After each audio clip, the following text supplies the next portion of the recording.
사랑하는 성도 여러분, 지난 한 주간 또 하나님 은혜 가운데 잘 지내셨죠? 예, 우리 옆 사람하고 한번 이렇게 인사했으면 좋겠습니다. 당신의 기도 덕분에 한 주가 평안했습니다라고 인사하겠습니다.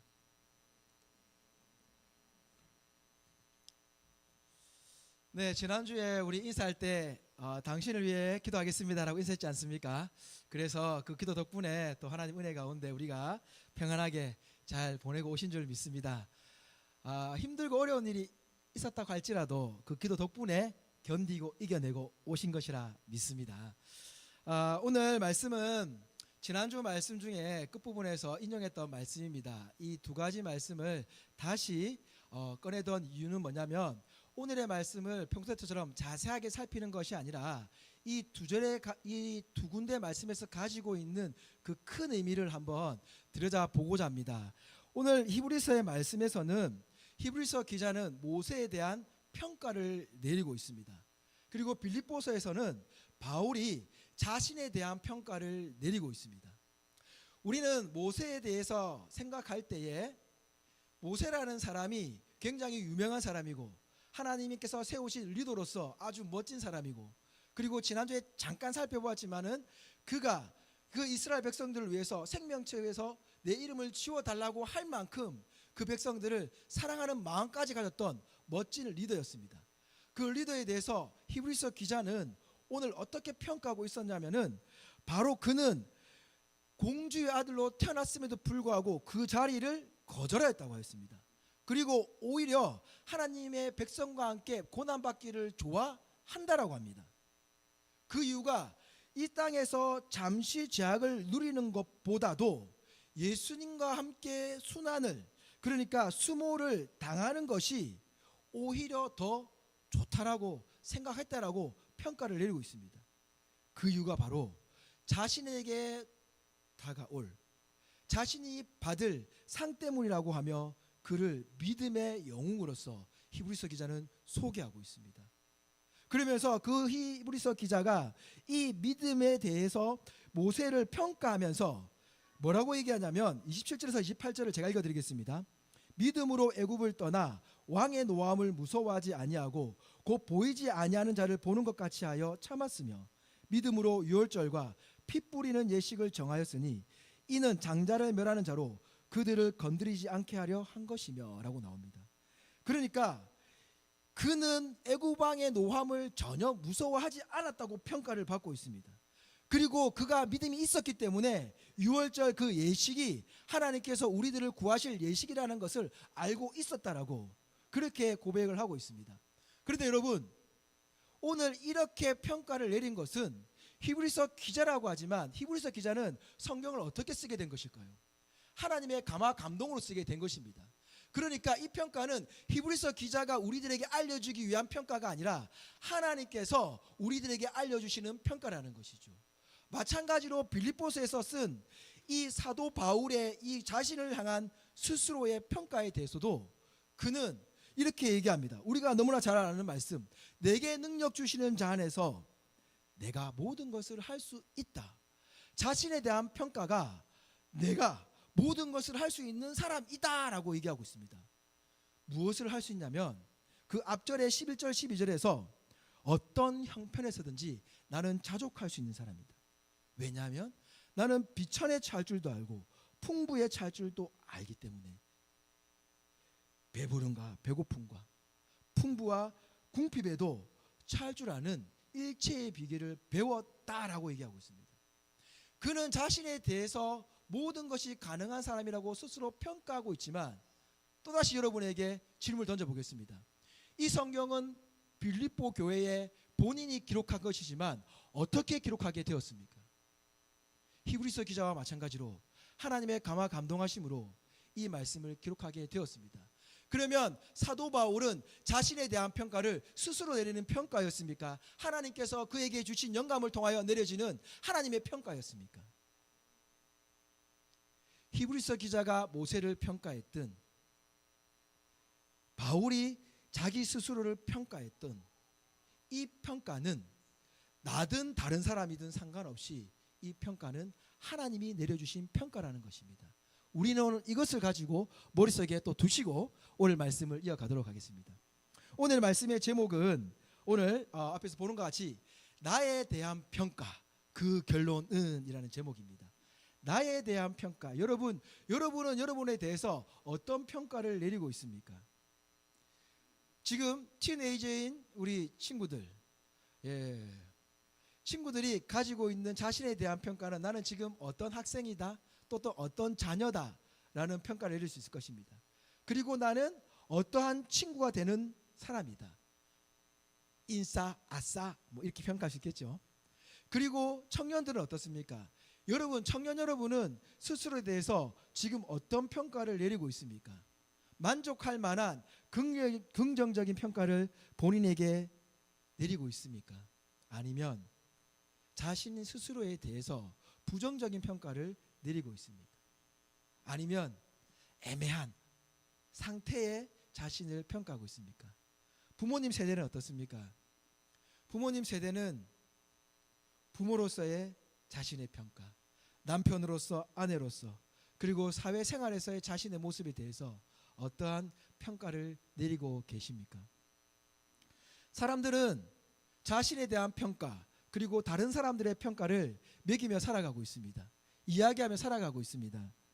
그런데 저는 대학생 때 사회복지를 전공했었기 때문에 프로이드나 윙이라는 사람에 대해서 잘 배웠었습니다. 보면은 이 심리학자들이 하는 얘기가 공통점이 뭐냐면 우리가 내리는 평가에는 자신이 살아왔던 환경, 지금 내가 경험하고 있는 것, 어릴 때부터 지금까지 경험하고 있는 것이 모아져서 평가를 내리는데 지대한 영향력을 갖고 있다라고 이야기를 합니다. 그러면 이 정재원이라는 사람이 나 자신에 대한 평가를 내릴 때 또는 다른 사람에 대해 평가를 내릴 때 어떠한 기준이 될까요? 이 심리학자들의 말대로 하면은 저는 어린 시절 제가 어릴 때는 저희 사는 동네에서 환경에서는 일주일에 한 번씩 제 남동생과 저를 두 사람을 위해서 치킨 한 마리 반을 시켜 먹는 집이 잘 없었습니다. 근데 저는 치킨 한 마리 반을 시켜 먹었습니다. 그리고 일주일에 한 번씩 경양식이라고 하죠. 예전에 경양식 레스토랑을 갔습니다. 부모님은 가지 않고 저와 저 동생 둘이 갔습니다. 가끔씩은 목사님 아들도 데리고 갔습니다. 저희 친구였거든요. 그때는 아버지가 목회를 안 할 때였습니다. 그래서 저희는 중산층이었는데 이제 조금씩 중산층에서 이제 조금씩 잘 살고 있는 그런 형편이었어요. 그래서 부모님이 바쁘게 돈을 버시고 자녀를 사랑하는 마음이 깊으셨기 때문에 그렇게 저는 동생과 함께 일주일에 한 번씩 통닭 치킨 한 마리 반을 맛있게 먹고 그것도 서로 먹겠다가 싸우면서 말이죠. 그리고 경양식 가서 저는 비육가스를 참 좋아했습니다. 그래서 비육가스 함박 스테이크 이런 거 막 먹고 했었습니다. 그리고 학교를 다녀오면 저희 어머니는 저한테 돈을 주면 다 쓴다고 용돈을 따라 안 주셨어요. 그래서 저는 어떻게 했냐면 동네 저희 집 맞은편에 건물에 조그마한 구멍가게에 초마켓이 있었습니다. 그것에 가서 항상 제가 과자 몇 개를 들고 옵니다. 돈 없이. 그럼 어머니가 결제를 해주십니다. 저는 그렇게 컸습니다. 조금 속된 말로 뽀시랗게 컸습니다. 부자는 아니었는데 주변의 부자 친구들보다 저는 더 그렇게 뽀시랗게 컸습니다. 그러면 이렇게 자란 제가 가진 이 환경 속에서 사춘기가 되어서 아버지가 이제 사역을 하신다고 차가 바뀌고 집이 바뀔 때 어떻겠습니까? 그런 극적인 변화를 겪어오던 제가 청년이 되고 어른이 되면서 사람들을 볼 때에 평가 내릴 때 저에게 그동안 자라왔던 그 기준이 사람들을 평가를 하는 데 있어서 많은 기준점이 되는 그런 경험이 되었을까요? 안 되었을까요? 제가 자라온 환경을 보면서 저보다 어렵게 힘들게 자라온 친구들에게 야 너는 그게 힘들다고 말하면 어떡해? 라고 하면 어불성설일까요? 저보다 더 부유하게 자란 친구에게 이야 너 정말 멋지게 살았구나. 그런데 네가 지금 겪고 있는 그 일이 그렇게 힘들다는 게 내가 볼 땐 별로 아닌 것 같은데 라고 하면 어떨까요? 저라는 사람이 자라오면서 가졌던 이 환경 때문에 받은 영향 때문에 부모로부터 받은 이 영향력 때문에 제가 가지고 있는 가치 기준에서 어떤 사람에 대해서 힘들다 안 힘들다 아, 너는 그 어려움을 잘 이겨냈구나. 아니, 그 정도도 못 이겨내? 라고 하는 이야기를 함부로 할 수 있을까요? 세상에 많은 사람들은 평가를 하며 살아갑니다.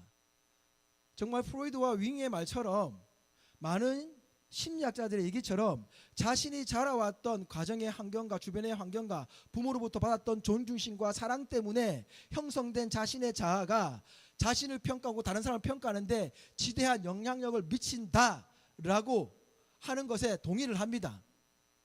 그렇다고 한다면 그 평가가 정말 100% 맞는 평가인가? 라고 하는 질문을 던진다면 아무도 맞다, 100% 맞다라고 할 수 없습니다. 제가 자랐던 환경 속에서도 제가 지금 뽀시락게 자랐다라고 얘기했지만, 풍족하게 잘 자랐다라고 얘기했지만, 그 정도의 집안의 재력이 되지 않음에도 불구하고 넘치는 부유함으로 살았던 제가 다른 사람들을 볼 때에 평가를 내리거나 또 그 속에서 제가 가지고 있었던 어려움이 있었을 텐데 그 어려움을 무시당한다고 한다면 제 마음은 어떻겠습니까? 그 누구도 상대방에 대해서 100% 맞는 평가를 내릴 수 없습니다. 그런데 오늘의 성경에 보면은 100% 맞다라고 결론을 내어 평가를 내리고 있습니다. 히브리서 기자는 모세에게 평가 내릴 때에 그의 일생을 자세하게 설명하지도 않으면서 평가를 내리고 있습니다. 물론 이 편지를 받고 있는 유대 그리스도인들, 이 당시에 받았던 그들에게는 모세라는 사람에 대해서 너무나 잘 알고 있었기 때문에 이런 평가가 내려졌다는 것이 무슨 이유인지 알 수 있었겠지만, 실제로 이 평가에 맞는 평가를 받는 사람이 모세가 되어야 한다라고는 할 수 없다라는 것이죠. 그리고 바울도 마찬가지였습니다. 바울도 자신이 그렇게 평가를 내리고 있지만 이것이 다른 사람들이 볼 때에 바울과 함께 살아있던 사람들, 또는 그와 함께 잠시라도 알고 있었던 사람들이 바울에게 대한 평가를 내리는 그 결과와 같은 평가였을까라고 질문을 던져본다면 아닐 수도 있다는 것입니다. 그런데 오늘 이 두 절의 말씀 외에 이 두 절을 굉장히 잘 쉽게 설명할 수 있는 또 한 구절의 말씀이 있습니다. 누가복음에 가면 이 말씀이 나옵니다. 예수 그리스도가 삭개오를 만나는 장면입니다. 뭐냐면은 이 삭개오가 예수 그리스도를 만나고 싶었습니다. 그래서 뽕나무에 올라가죠. 예수님이 그를 보고 내가 너희 집에 가겠다라고 얘기합니다. 그리고 삭개오가 예수님을 모시고 자기 집에 갈 때에 오늘 말씀해 보니까 이렇게 하고 있습니다. 무사람이 보고 수군거려 이르되 저가 죄인의 집에 유하러 들어갔도다. 사람들의 평가는 무엇입니까? 삭개오에 대한 평가가 죄인이라는 평가를 내리고 있습니다. 그 당시에 삭개오의 주변에 있던 사람들은 이 삭개오를 향한 그 평가가 죄인이라고 알고 있습니다. 그러니 예수님이 그 집에 들어갈 때에 뭐라고 하고 있냐면 수군거렸다라고 하고 있습니다. 수군거렸다라는 의미는 긍정적인 의미입니까? 부정적인 의미입니까? 부정적인 의미죠. 사람들에게 삭개오는 부정적인 평가를 받는 사람이었던 것입니다. 그 사람이 들어갔습니다. 그러면 우리가 인간적으로 생각해 본다고 한다면 삭개오 집에 들어가는 게 예수님이 그때 가지고 있던 자신의 인지도를 생각한다면, 그때 사람들이 예수님을 막 따를 때를 생각한다면 예수님은 이 평가에 걸맞는 삭개오의 집에 가는 게 맞습니까? 아닙니까? 아니라는 것이죠. 그런데 예수님은 삭개오의 집에 들어갑니다. 그 수군거림을 알면서도 들어갑니다. 들어갔더니 삭개오가 이야기를 합니다. 예수님, 제 소유의 절반을 가난한 자들에게 주겠습니다. 내가 누구의 것을 속였다고 한다면, 빼앗은 일 있으면 네 갑절이나 갚겠습니다. 놀라운 고백이죠. 그런데 재밌는 건 이 말씀이 끝나고 난 다음 절입니다. 다음 절 한번 보여주실래요? 뭐라 나오냐면 예수님께서 이르시되 오늘 구원이 이 집에 이르렀으니 이 사람도 누구의 자손이라고요? 아브라함의 자손이었다. 뭡니까? 이 사람이, 이 삭개오라는 사람이 지금 4배를 갚아서 반을 내놓아서 이 평가를 받는 것이 아니라, 지금 예수님이 이 말씀을 하고 있는 것은 삭개오는 이미 하나님의 자녀로서 하나님께서 삭개오에 대한 평가가 이렇게 되어 있다라는 것입니다. 결론이 나와 있다라는 것입니다. 예수님은 지금 삭개오의 행동으로 인하여서 그를 평가하여 결론을 내리신 게 아니라는 것입니다. 아브라함의 자손이라는 것은 무엇입니까? 아브라함이라는 존재는 제가 늘 얘기했듯이 하나님께서 그를 끄집어내었다라고 했습니다. 아브라함이 죄인이었을 때에 그를 불러서 민족을 이루겠다라고 하신 분은 하나님이시지 아브라함의 어떠한 행동의 결과로서 나온 평가가 아니었던 것이죠. 삭개오 또한 마찬가지입니다. 아브라함의 자손이라는 것은 무엇이냐면 하나님의 자녀는 아브라함과 동일하게 그의 어떠한 행동의 결과에 대해서 하나님이 평가를 내리며 구원을 허락하신 것이 아니라 하나님께서 이미 자신의 자녀에 대한 구원을 결정지어 놓았다는 것입니다. 하나님의 평가는 우리의 행동의 결과로서 뒤바뀌는 게 아닙니다. 삭개오의 이러한 행동의 결과가 조금 전에 삭개오가 자기 집에 예수님을 모시고 들어갔을 때에 저 죄인의 집에 들어가네? 저 죄인 이 죄인이라는 이 단어가 이 일로 인하여서 어떻게 바뀌었는지는 나오진 않습니다. 그러나 상상해 본다면 추측해 본다면 이 일로 인하여서 삭개오가 예수님을 만나더니 변화되었구나. 조금은 더 나은 사람이 되었다라고 평가를 받을지도 모르겠습니다. 삭개오 스스로도 내가 예수님 만나고 좀 변화되지 않았나? 라고 하는 평가를 내릴지도 모르겠습니다. 그러나 예수님은 분명하게 말씀해 주십니다.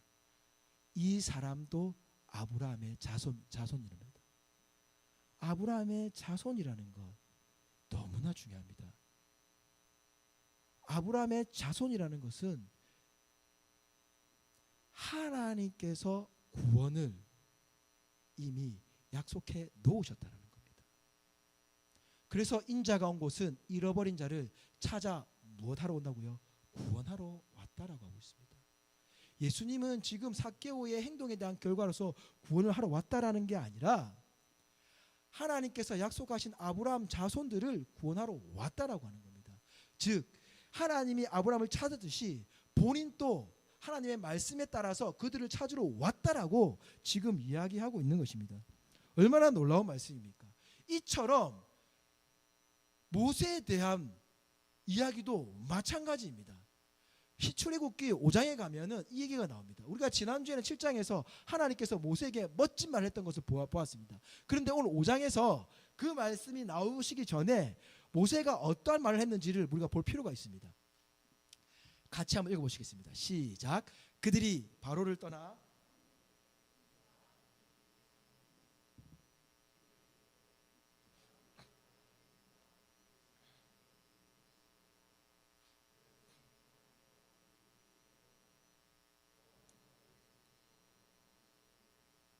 아멘. 지금 이때 어떤 장면이냐면 드디어 이제 모세가 하나님께서 가라고 해서 강제로 끌려가서 이제 아론과 함께 바로를 만났습니다.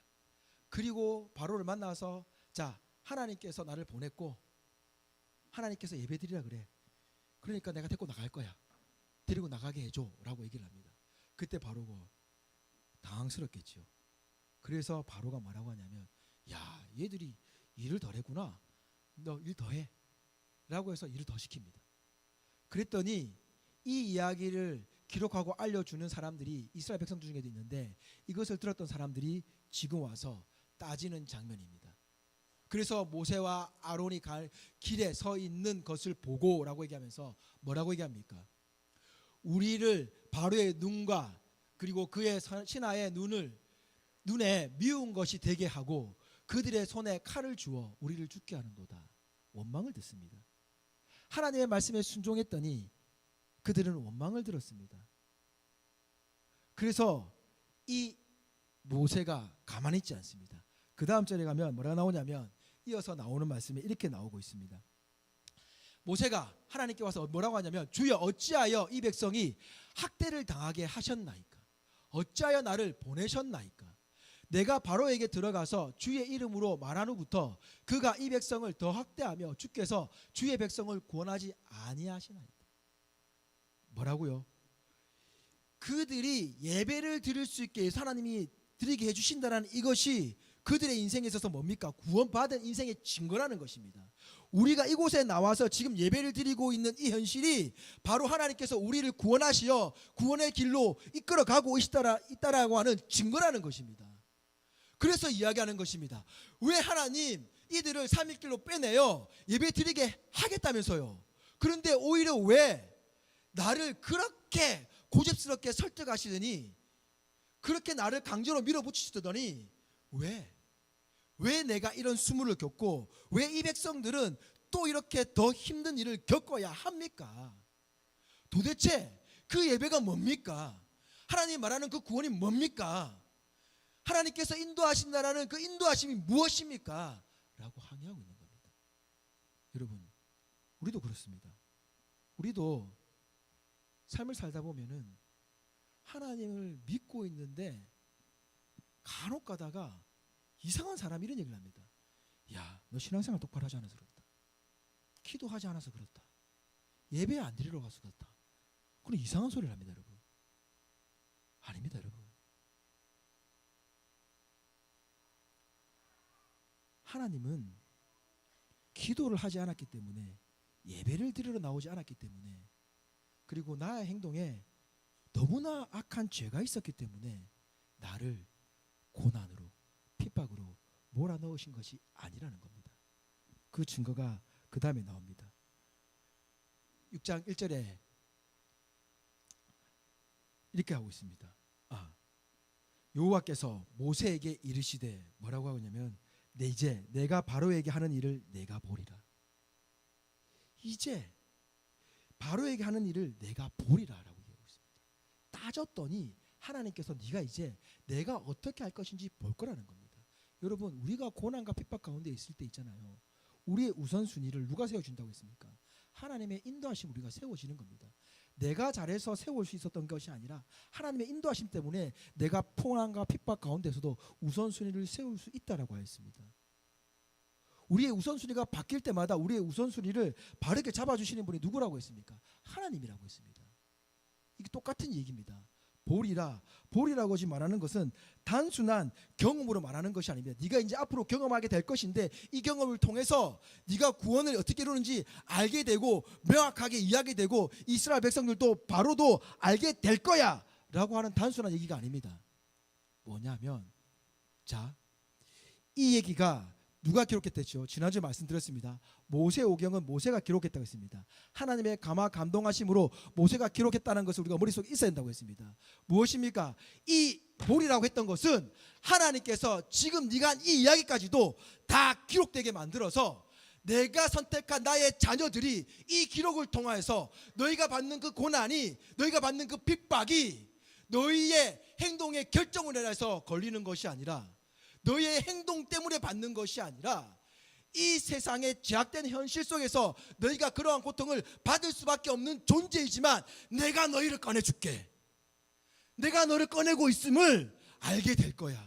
이것이 하나님의 은혜라는 것을 보리라는 것으로 말씀해 주고 있는 것입니다. 이 기록을 하게 됨으로써 너뿐만이 아니라 이스라엘 백성뿐만이 아니라 하나님의 자녀인 우리 모두가 알게 될 것이라는 것입니다. 신앙은 경험으로 얻는 것이 아닙니다. 체험으로 획득되는 것이 아닙니다. 하나님의 말씀에 의하여서 이 말씀의 기초가 되어서 우리의 경험과 체험이 이것을 보충해 주는 역할을 하는 것이지 우리의 경험과 체험이 결코 하나님의 구원을 이루었다라고 말할 수 없는 것입니다. 왜? 우리의 경험으로 하나님을 알 수 있는 그 어떠한 능력이 우리에게는 없습니다. 하나님이 하나님을 보여주시지 않는다면, 하나님이 하나님을 나타내시지 않는다면 그 누구도 하나님을 알 수 없기 때문입니다. 그래서 체험과 경험이 아닙니다. 그래서 네가 기도하지 않았기 때문에, 너가 예배에 나오지 않았기 때문에, 너가 죄악을 저질렀기 때문에 너가 그러한 고통 속에 있는 거야. 아닙니다, 여러분. 제가 여러분에게 그런 말 한다면 한 번씩 얘기하죠. 저 사입입니다. 저를 떠나십시오. 또는 목사님 정신 차리세요 라고 하셔야 됩니다. 아닙니다. 결코 아닙니다. 만약 그랬다면 히브리서 기자가 소개한 것처럼 모세는 완벽한 사람이었어야죠. 바울은 완벽한 사람이었어야죠. 그런데 왜 바울을 떠난 사람들이 있었습니까? 왜 모세에게 끝까지 순종하지 않고 이스라엘 백성들은 반항을 하며 하나님을 원망하였습니까? 여러분, 하나님을 우리가 믿는다고 해서 우리의 모든 고난과 핍박이 사라지는 게 아닙니다. 이것을 이겨낼 수 있는 힘이 구원에 달려있다는 것입니다. 하나님이 우리를 구원을 하셨기 때문에 우리가 이겨낼 수 있는 힘이 생겨난 것입니다. 능력이 갖추어진 것입니다. 오늘 이 말씀을 하고 있는 것입니다. 굉장히 중요한 얘기입니다. 그래서 여러분, 이와 마찬가지로 지금 바울이 빌립보서에서 똑같이 얘기하고 있는 겁니다. 뭐냐면 그가 궁핍으로 말하는 것이 아니라 어떠한 형편인지 나는 자족하기를 배웠다라고 하고 있습니다. 그리고 12절에는 이 비천에 찰 줄도 알고 풍부에 찰 줄도 알아 모든 일 곧 배부름과 배고픔과 풍부와 궁핍에도 처할 줄 아는 일체의 비결을 배웠다라고 했습니다. 그는 배웠다라고 얘기했습니다. 배웠다라는 것 지난주 잠깐 말씀드렸지만 체험과 경험을 뜻한다는 것이 아니었습니다. 여러분, 고린도서에 가면은 바울이 이렇게 고백하고 있습니다. 고린도서 12장에 가면은 7절에 10절에서 아시죠? 이 바울이 가지고 있었던 질병을 아시죠? 그가 이 질병 때문에 너무 고통스러워 뭐라고 하냐면 하나님께서 참 고쳐달라고 기도할 때였습니다. 그때 고린도 교회에게 지금 사도 바울이 뭐라고 얘기하냐면 여러 계시를 받은 것이 지극히 크므로 너무 자만하지 않게 하시려고 내 육체의 가시 곧 사탄의 사자를 주셨으니 라고 얘기하고 있습니다. 여러분, 하나님의 일을 너무 열심히 하고 잘해서 여러 계시를 받은 것이 너무 크다라고 얘기하고 있습니다. 너무 멋지지 않습니까? 신앙인으로서 너무 부럽지 않습니까? 하나님께 이러한 계시를 받을 수 있다는 것이 우리는 너무나 부럽고 좋습니다. 그래서 사실 많은 신학자들이나 많은 그리스도인들이 와, 바울과 같은 실력을 갖고 싶다라고 얘기를 합니다. 그리고 성경을 한 권만 뽑는다고 하면 로마서를 가장 많이 뽑지 않습니까? 로마서를 누가 기록했습니까? 바울 아닙니까? 그렇게 대단한 바울인데 그가 뭐라고 얘기하냐면 내가 자만하지 않게 하기 위하여서 내 육체의 가시 곧 사탄의 사자를 주셨다라고 얘기했습니다. 하나님이 고통을 허락을 하셨는데 그 이유가 뭐냐면 그를 위해서라고 하고 있는 것입니다. 다음 절에 가면 이렇게 나옵니다. 이것이 내게 떠나게 하기 위해서 내가 3번 주께 간구하였더니 넘겨주십시오. 나에게 이르시기를 내 은혜가 내게 족하도다. 하나님은 이렇게 말씀하십니다. 네 은혜가 네게 족하다라고 얘기하고 있습니다. 왜입니까, 여러분?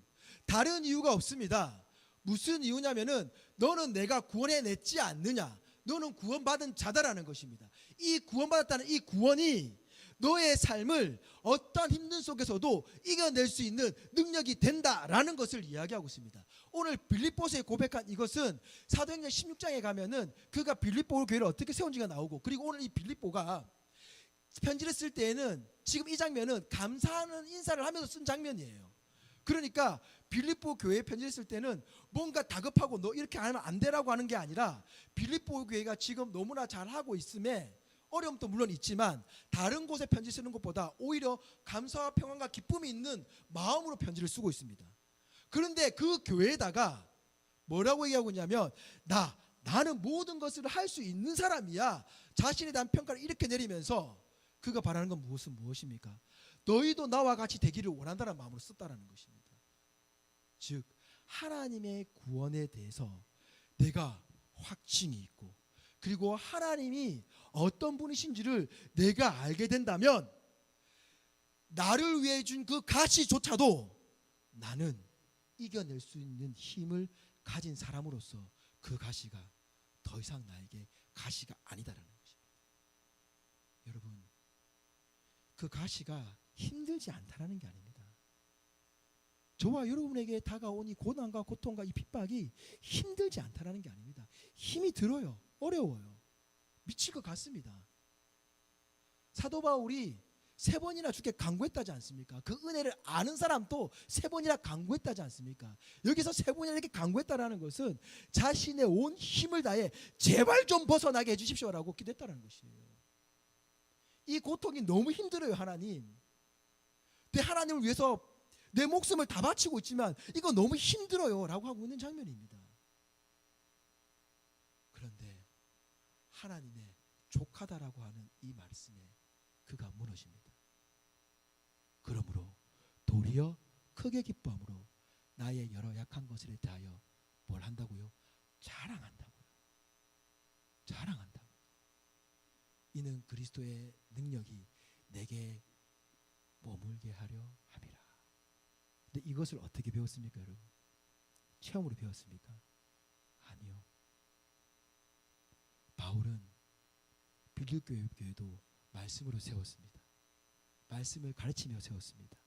바울이 세웠던 교회 중에서 어떠한 교회도 하나님의 말씀에 대한 가르침 없이 세운 교회는 단 한 곳도 없습니다. 그렇다고 한다면 체험으로 깨달은 것이 아니라 하나님을 알아감으로 깨닫게 된 것입니다. 그 알아감이 체험에 합해지면서 시너지 효과를 낸 것이지 그의 체험이 이 기록을 나오게 만든 게 아니라는 거예요, 여러분. 우리는 그걸 알아야 되는 겁니다.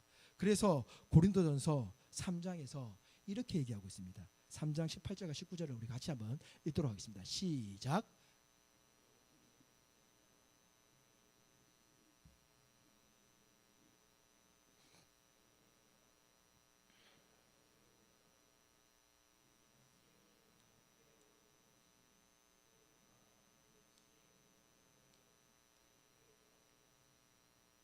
아멘. 결국 사랑하는 성도 여러분 보십시오. 지금 고린도전서 후서는 AD 55년경에 전반기 후반기로 나눠서 기록되었다고 알려져 있습니다.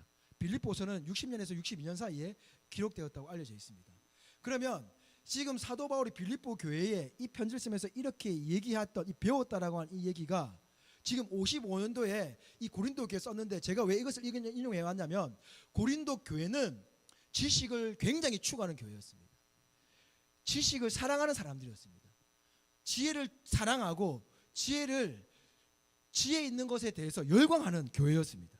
그런 교회에 지금 뭐라고 얘기하냐면 아무도 자신을 속이지 말라. 누구든지 이 세상에서 지혜 있는 줄로 생각하거든 어리석은 자가 되라. 그들은 지혜를 사랑하고 있었는데 그들이 사랑하는 그 지혜는 하나님의 보시기에는 어리석은 지혜였다는 것이죠. 우리는 얘기를 합니다. 우리는 생각을 합니다. 와, 지혜로운 사람이다. 이렇게 하면 지혜로운 행동을 한 것이다. 이렇게 하면 우리가 지혜롭게 판단을 한 것이다 라고 생각을 합니다. 그런데 우리의 지혜로움은 하나님 보시기에 아무것도 아니다라고 얘기하고 있습니다. 사도 바울이 그걸 배웠습니다. 사도 바울이 어떤 사람인 줄 아시죠? 똑똑한 사람 아닙니까? 가말리엘 문화에서 세상의 그 지적인 능력을 마음껏 발휘했던 사람 아닙니까? 아테네에 가서 전도할 때에 자신의 그 지혜가 아테네의 철학자들을 무찌르게 되는 그 변증을 통하여서 한 방에 물리치는 놀라운 일도 경험하였지 않습니까? 그런데 사도 바울이 지금 뭐라고 얘기하고 있습니까? 자신의 지혜를 지금 따라갈 자가 고린도 교회에는 사실 없어요. 없는 현실 속에서도 이렇게 얘기하고 있는 겁니다. 자기를 포함해서 지혜를 자랑할 수 없다는 것이죠. 세상의 지혜를 공경할 필요가 없다는 것이죠. 동경할 필요가 없다는 것이죠. 이 세상의 지혜는 왜요? 하나님께는 어리석기 때문입니다. 기록된 바 하나님은 지혜 있는 자들로 하여금 자기께에 빠지게 하시는 이시라라고 하고 있습니다. 자기의 지혜로 자기께에 빠진 대표적인 인물이 솔로몬입니다. 그렇지 않습니까?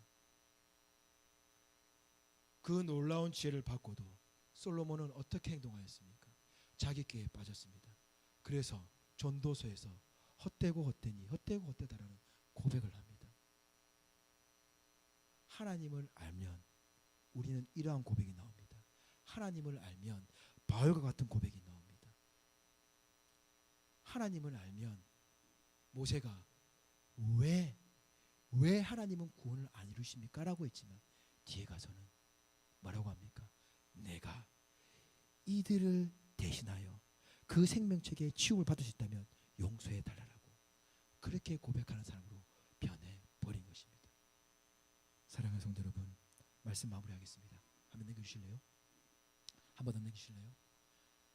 나에 대한 평가 그 결론은요 오직 하나님만이 정확하게 판단하시고 결론 내리십니다. 내 스스로도 아닙니다. 주변 사람들도 아닙니다. 나의 남편도 나의 아내도 아닙니다. 나를 조금 더 세상에서 좋은 사람으로, 더 나아 보이는 사람으로 도움을 줄 수 있는 존재이지, 나에 대한 정확한 평가와 나에 대한 정확한 인생의 결론은 하나님만이 내려주시는 겁니다. 그리고 그 결론은 어디로부터 흘러나오냐? 하나님의 완벽하신 성품으로부터 흘러나오는 것입니다. 읽지는 않습니다. 요한일서 4장에 가면 하나님은 사랑이시다라고 하고 있습니다. 하나님의 성품은 사랑이십니다. 우리를 고난 가운데, 가시 가운데 밀어 넣으시는 이유는 하나님은 사랑이시기 때문에 그 구원이, 하나님이 이루신 그 구원이 우리 삶 속에서 하나님의 사랑이 무엇인지를 깨닫게 되고, 그리고 하나님께서 우리를 구원하셨다라는 이 구원의 능력이 얼마나 위대하고 얼마나 놀라운 능력인지를 우리 삶 속에서 깨닫게 하시고 체험케 하시고 경험케 하신다는 겁니다. 말씀이 없으면 이 체험은, 이 경험은 아무런 평가에 소용이 없습니다. 사랑하는 여러분, 교회를 빠져서 기도를 하지 않아서 고난 받지 않는다고 했지요. 그런데 구원에 대한 확신이 있으면 예배를 사모하게 되는 것입니다. 하나님은 예배에 빠진다고 해서 평가를 바꾸시는 게 아니라 구원의 능력을 통하여서 우리가 예배를 사모할 수 있게 만드신다라는 걸 잊지 않았으면 좋겠습니다. 우리가 기도하지 않아서 넘어지고 쓰러지고 상처를 받는 것이 아니라 그 자리에서 나를 기도의 자리로 이끌어 나오게 하는 그 능력이 구원의 능력이라는 것입니다. 내가 가시가 지금 너무 힘들어서 이 가시를 벗어나고 싶은데 그 가시, 그 찔림을 벗어나지 않게 하는 이유는 뭐냐면 지금 이 하나님의 은혜가 나에게 지금 현재로서는 가장 충분하기 때문에, 이 가시조차도 이제는 와, 하나님 이래서 나에게 가시를 허락하셨군요 라고 하는 그 놀라운 고백으로 이끌어 내시기 위하여서 그 가시를 주셨다라는 것, 그것이 구원의 능력이고 은혜라는 것입니다. 사랑하는 성도 여러분, 우리의 행동의 결과로 우리는 벌을 받지 않습니다.